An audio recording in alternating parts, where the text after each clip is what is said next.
أعوذ بالله من الشيطان الرجيم. بسم الله الرحمن الرحيم.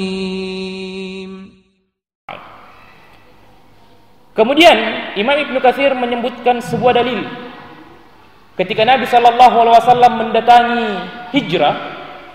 Ketika Nabi SAW hijrah ke Al-Madinah Al-Munawwarah, Nabi SAW disambut dengan bacaan Sabbihisma rabbikal a'la dan seterusnya.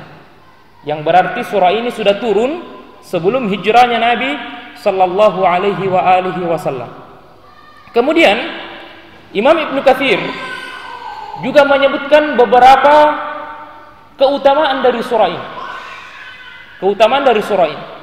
Salah satu keutamaan dari surah ini, salah satu surah yang disunnahkan kita untuk membaca pada hari-hari besar kaum muslimin. Hari-hari besar kaum muslimin. Kata Nabi sallallahu alaihi wasallam, "Anna Rasulullah sallallahu alaihi wasallam qara'a fil 'aidaini bi sabbihisma rabbikal a'la wa hal ataka haditsul ghasyiyah." Sebagaimana yang diriwayatkan oleh An-Nu'man Ibn Bashir. Kata beliau, sesungguhnya Nabi sallallahu alaihi wasallam itu seringkali membaca surah Al-A'la dan surah Al-Ghasyiyah pada fil 'aidain, dalam dua Id, Idul Adha dan Idul Fitr. Bahkan Mu'adz ibn Jabal radhiyallahu taala anhu pernah ditegur oleh Nabi sallallahu alaihi wasallam. Dalam hadis yang panjang yang diriwayatkan oleh Imam Muslim rahimahullah, suatu ketika Mu'adz bin Jabal pernah memimpin salat. Kemudian Mu'adz bin Jabal ini membaca ayat-ayat yang panjang. Kemudian ada satu jamaah yang mungkin tidak kuat dengan bacaan yang panjang, kemudian mundur ke belakang, membatalkan sholatnya, kemudian sholat sendiri, kemudian selesai. Ketika informasi itu sampai kepada Mu'adz bin Jabal sebagai imam pada hari itu, kemudian Mu'adz bin Jabal menyebutkan, wa innahu munafik. Sesungguhnya orang yang tadi itu, yang sholat itu, yang berpisah dari jamaah adalah orang yang munafik, kata Mu'adz bin Jabal. Kemudian sahabat ini yang dituduh munafik oleh Mu'adz bin Jabal kemudian memberitahukan Nabi sallallahu alaihi wasallam. Kemudian Nabi sallallahu alaihi wasallam berkata kepada Mu'adz, "Aturiduna an takuna fattanan ya Mu'adz? Apakah kamu ingin menjadi pembuat fitnah di tengah manusia wahai Mu'adz? Idza amamta an-nasa faqra wasyamsi waduhaha wasabbihisma rabbikal a'la waqra bismi rabbika wal laili idza yaksha." Kemudian kata Nabi sallallahu alaihi wasallam, apabila kamu menjadi imam di hadapan manusia wahai Mu'adz, maka bacalah surah Asy-Syams, kemudian surah Al-A'la, kemudian surah Iqra, kemudian surah Al-Lail. Jadi ini salah satu metode, salah satu cara dan salah satu adab bagi imam memperhatikan jamaahnya. Bukan berarti orang yang tidak bisa berdiri untuk mendengarkan bacaan panjang kemudian dituduh munafik, bukan. Tapi seharusnya seorang imam menjadi contoh dan memberikan pelayanan terbaik kepada manusia.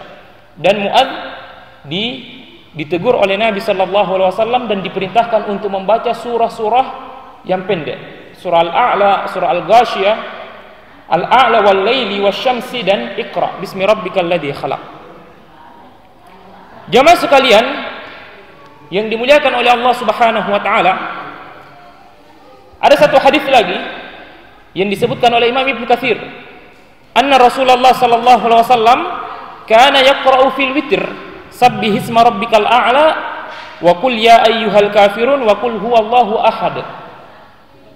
Yang diriwayatkan oleh Aisyah radhiyallahu taala anha, Nabi sallallahu alaihi wasallam ketika salat witir membaca 3 surah. Yang pertama surah Sabbihisma rabbikal a'la, kemudian rakaat yang kedua membaca Al-Kafirun, Kemudian yang ketiga membaca Al-Ikhlas, Qul huwallahu ahad. Kemudian Imam Ibnu Katsir menambahkan, zadat Aisyah radhiyallahu taala dengan 2 surah. Adapun dalam riwayat Aisyah menambahkan 2 surah, yaitu surah Al-Ikhlas, surah Al-Falaq, dan surah An-Nas. Makanya di tengah kita, bagi kalangan Syafi'iyah, ketika witir maka dia membaca 3 surah, dan ini ada dalilnya.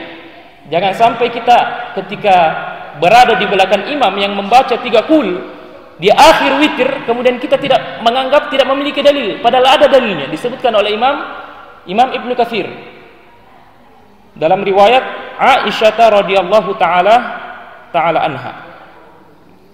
Kemudian jemaah sekalian, di sini disebutkan walaula khasyah al-italah la auratna ma tayassara min asanid dzalik wa mutunihi walakinna fil irsyadi bi hadzal ikhtisar kifayah wallahu a'lam. Kemudian Imam Ibnu Katsir menyebutkan bahwa seandainya saya takut panjangnya pembahasan keutamaan dari surah Al-A'la, saking banyaknya keutamaan ini, maka Imam Ibnu Katsir bisa saja menyebutkan semua riwayat yang berkaitan tentang keutamaan dari surah Al-A'la. Dan ini salah satu keluasan dan banyaknya ilmu dari Imam Ibnu Katsir. Dan ini disebutkan walaula khasyya al-italah la uratna ma tayassar min asanid. Kalau seandainya saya tidak takut bahwa pembahasan keutamaan ini dalam tafsirnya panjang, maka beliau rahimahullahu ta'ala akan menyebutkan semua keutamaan-keutamaan yang bersumber, yang memiliki sanad, yang bersambung kepada Rasulullah sallallahu alaihi wasallam. Jamaah sekalian yang dimuliakan oleh Allah subhanahu wa ta'ala, itu pembukaan untuk surah Al-A'la.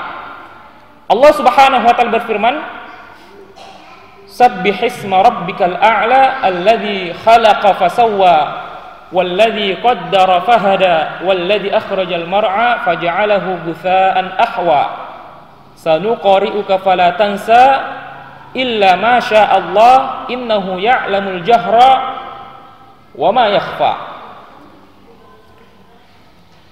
Di awal surah, jemaah sekalian yang dimuliakan oleh Allah Subhanahu wa taala, Allah menyebutkan sabbih. Sabbih dalam bahasa Arab ini sebut sebagai fi'lul amr, kata kerja bentuk perintah. Bertasbihlah dengan menyebut nama Tuhanmu Al-A'la. Bertasbihlah dengan menyebut nama Tuhanmu yang tinggi. Di dalam tafsir, sebagaimana yang disebutkan oleh Syekh Abu Tahir Al-Ashur dalam tafsirnya At-Tahrir wa Tanwir menyebutkan makna tasbih, sabbih, yakni at-tanzih minan naqais. Bagaimana kita mensucikan Allah Subhanahu wa taala dari segala kekurangan-kekurangan. Jadi sabbih, tasbih artinya mensucikan Allah dari segala kekurangan-kekurangan. Salah satu cara kita mensucikan Allah, kita tidak mensyirik, kita tidak berbuat syirik kepada Allah Subhanahu wa taala. Allah Subhanahu wa taala berfirman, "Wa subhanahu wa ta'ala amma yusyrikun." Maha suci Allah Subhanahu wa taala dengan segala ketinggiannya dari perbuatan-perbuatan kesyirikan.